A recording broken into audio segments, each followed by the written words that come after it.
नमस्कार दोस्तों। आज का ये वीडियो एएनएम के लिए बहुत ही इम्पोर्टेंट होने वाला है। तीन बड़े सूचना मैं आप सभी को बताने वाला हूं जो कि अभी के समय में जारी किया गया है और आप लोगों के लिए गुड न्यूज़ है। सभी अपडेट्स में डिटेल्स में बताऊंगा, तो वीडियो के लास्ट तक बने रहिएगा। सबसे पहले तो दोस्तों आपको पता होना चाहिए एएनएम के लिए नई बहाली आ रही है जल्द से जल्द। 8,938 पदों पर यहां पर नियुक्ति की प्रक्रिया चालू की गई है, यानी वैकेंसी की प्रक्रिया जारी की गई है। कब तक वैकेंसी आ सकता है ए टू जेड में बताऊंगा, ध्यान से समझिएगा सभी अपडेट्स को। और भी कुछ अपडेट्स हैं जिसे कि आपको जल्द से जल्द और जरूरी से जरूरी आपको जान लेना है। सबसे पहले यहां पर अपडेट पढ़ सकते हो, एनिम के लिए 8,938 पदों पर वैकेंसी आने वाली है। अब यहां पर ये प्रश्न कहां हुआ है और कैसे ये अपडेट आया है, तो देखिए पूरा अपडेट है। बिहार विधानसभा परिषद चल रहा है अभी के समय में, आपको पता होगा। अभी बरसात मौसम है, तो उसी के कालीन में यहाँ पर जो विधान परिषद है वो यहाँ पर सीजन चल रहा है। तो वहां पर लगातार यहाँ पर प्रश्न पूछे जाते हैं विपक्ष के माध्यम से। तो यही विपक्ष के माध्यम से स्वास्थ्य विभाग के जुड़े मामलों को लेकर के बात किया गया, जिसके बाद स्वास्थ्य मंत्री मंगल पांडे जी ने एक बड़ा अपडेट दिया है। विधान परिषद में यहाँ पर सदस्यों के बीच यहाँ पर स्वास्थ्य मंत्री ने स्वास्थ्य विभाग से जुड़े कई मामलों पर यहाँ पर अपडेट दिए, जवाब दिए हैं। विधान परिषद में यहाँ पर जो यहाँ पर एक सदस्य हैं जो कि अपोजिशन पार्टी में हैं, सौरभ कुमार ने सवाल किया कि निजी अस्पतालों में डॉक्टर कितने हैं, कितने दिन के बाद यहाँ पर दोबारा एक तरीके से परामर्श लेते हैं यानी फीस लेते हैं, इन सभी पर बात बताइए। तो यहाँ पर जो स्वास्थ्य मंत्री हैं उनके तरफ से अपडेट दिया गया कि यहाँ पर हम लोग स्वास्थ्य विभाग को और बेहतर कर रहे हैं। एनिम के लिए 8,938 रिक्त पदों पर नियुक्ति की अधिसूचना सामान्य प्रशासन विभाग को यहाँ पर भेज दिया गया है। बिहार तकनीकी सेवा आयोग को भेजने की प्रक्रिया की जा रही है। मतलब कि वैकेंसी अब आपको विद इन 1 मंथ, जी हाँ दोस्तों, विद इन 1 मंथ यहाँ पर देखने को मिल जाएगा।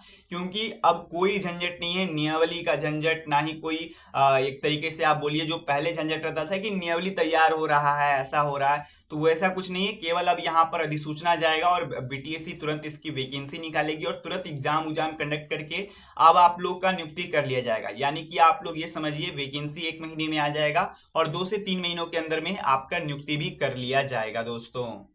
बाकी ये अपडेट कई जगहों पर आ चुका है, अखबारों में भी आ चुका है। यहाँ पर भी आप पढ़ सकते हो कि राज्य में पीएचसी और जो सीएचसी हैं वहां पर 2000 सॉरी यहाँ पर बात किया गया है 2016 पदों पर वैकेंसीज की जाएंगी, जिसमें कि 8,938 पदों पर एनिम की वैकेंसी होगी। और भी कई सारे जो पैरामेडिकल के पद हैं उन सभी के लिए भी वैकेंसीज लाए जाएंगे, जो भी कर्मचारियों की कमी है बिहार में। तो ये अपडेट यहाँ पर आप लोगों ने जान लिया।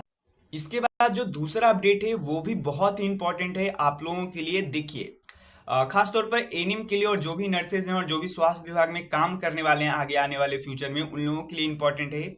देखिए हाल ही में आपको पता होगा यहाँ पर लगातार सत्र चल रहा है, तो यहाँ पर लेजिस्लेटिव असेंबली में एक प्रश्न पूछा गया था स्वास्थ्य मंत्री मंगल पांडे जी के माध्यम से, और उसके उपरांत में ये जवाब दिया गया है।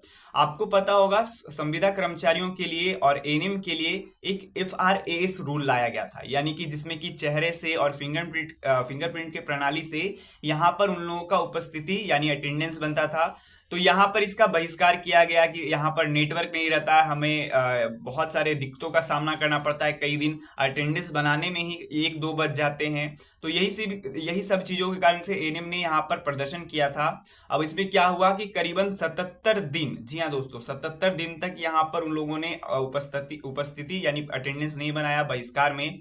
तो यहाँ पर उन लोगों का पेमेंट नहीं दिया गया। तो इसके रिगार्डिंग में भी स्वास्थ्य विभाग का यही कहना है कि हम लोग यहाँ पर नो वर्क नो पेपर के सिद्धांत पर काम करते हैं, यानी कि अगर आप काम नहीं कीजिएगा तो आपको पेमेंट भी नहीं दिया जाएगा उस दिन का। तो इन सभी बातों को आपको समझना है।